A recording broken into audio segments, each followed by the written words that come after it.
안녕하세요. 호주 캔버라 GP 닥터 킴입니다. 오늘은 호주의 약, 처방전 시스템에 대해서 말씀드리려고 합니다. GP 또는 전문의들을 보고 처방전, 스크립트를 받죠.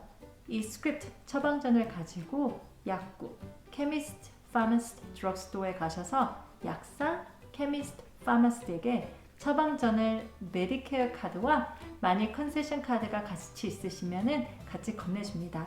그리고 약을 처방받는 이 모든 과정을 디스펜스라고 합니다.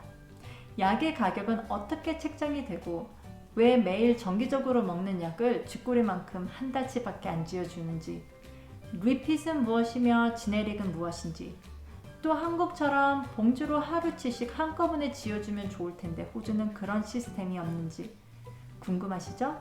호주에서는 PBS, Pharmaceutical Benefit Scheme 이라고 하여서 약물에 대한 정부의 지원 시스템이 있고 메디케어를 소지하고 계신 모든 분들은 낮은 가격으로 약을 처방받습니다. PBS가 적용되려면 안전과 공평성을 위해 각 약물마다 쓰여질 수 있는 용도에 적합해야 하고 처방전이 있어야 합니다. 예를 들어 당뇨를 위한 특정 약을 당뇨가 없는 환자가 살을 빼기 위한 용도로 쓰고자 한다면 PBS가 적용될 수 없습니다. 어떤 특정 약들, 피임약 같은 경우는 처방전이 필요하지만 PBS가 적용되지 않고 프라이빗 스크립트일 경우도 있습니다. 이 PBS 시스템의 가격 시스템은 굉장히 명확합니다.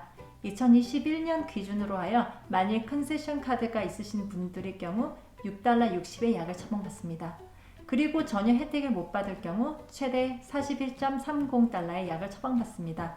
약국마다 약의 브랜드에 따라 약간의 차이가 있을 수는 있으나 다 이 가격 안에서 돈을 지불하게 됩니다. 특정 약들, 특히 자가 면역체에 문제가 있거나 희귀병이 있으신 분들에게 쓰이는 약들은 한 달에 몇백만 원까지도 하는 경우가 있는데요.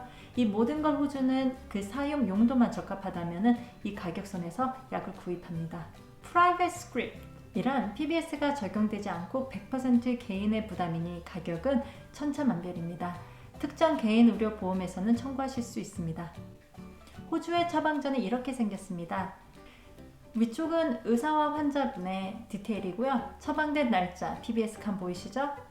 그리고 중간에 처방전 약의 성분과 한 번 받으실 때의 양과 이 리핏이라는 게 적혀서 이 처방전으로 몇 번이나 약국에 가서 약을 처방받으실 수 있는지 그 횟수가 적혀 있습니다.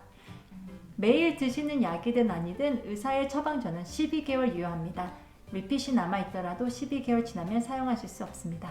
그리고 약국의 처방전을 건넬 경우 노란 약국의 처방 용지를 돌려받음으로써 여기에 리핏이 얼마나 남아있는지 알 수 있고 약 떨어질 때쯤 또 가셔서 처방을 받습니다.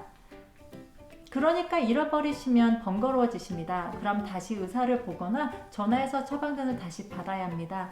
가끔 어떤 약국은 그 처방전을 환자의 편의를 위해 보관해 주기도 합니다. 그럼 약국에 가면 지네릭 괜찮아? 이라는 질문 들어보셨나요? 저희가 어떤 이유로 인해 항생제든 당뇨약이든 혈압약이든 약을 처방받습니다.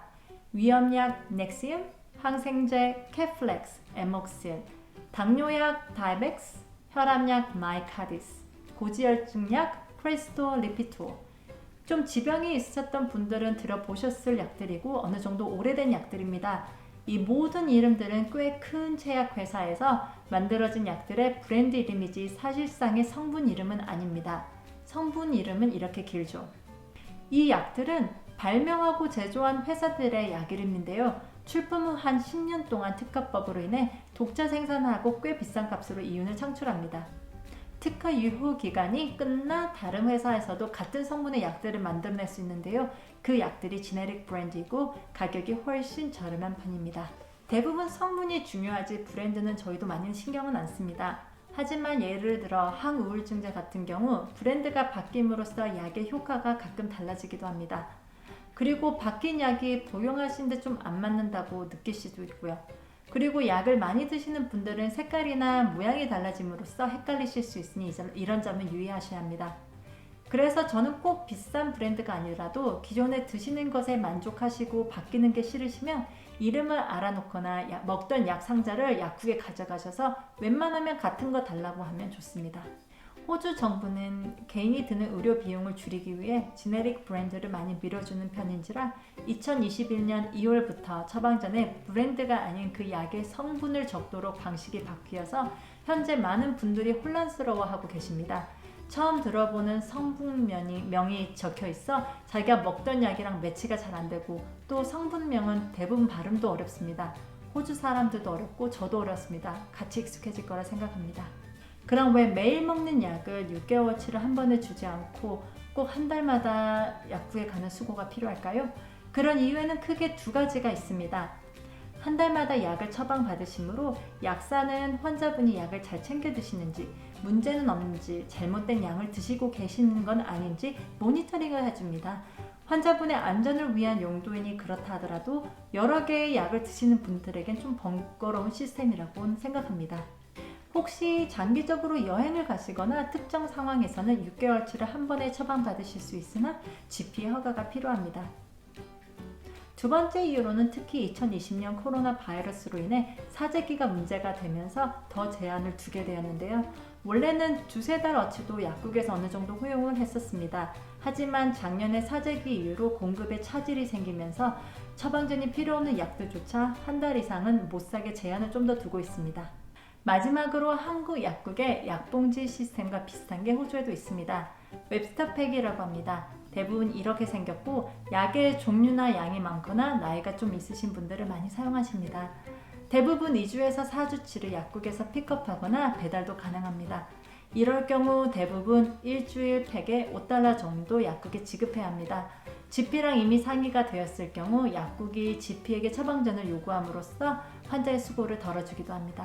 호주의 제약 시스템에 대해서 간단히 설명드려 보았는데요. 조금이나마 도움이 되셨으면 합니다. 감사합니다.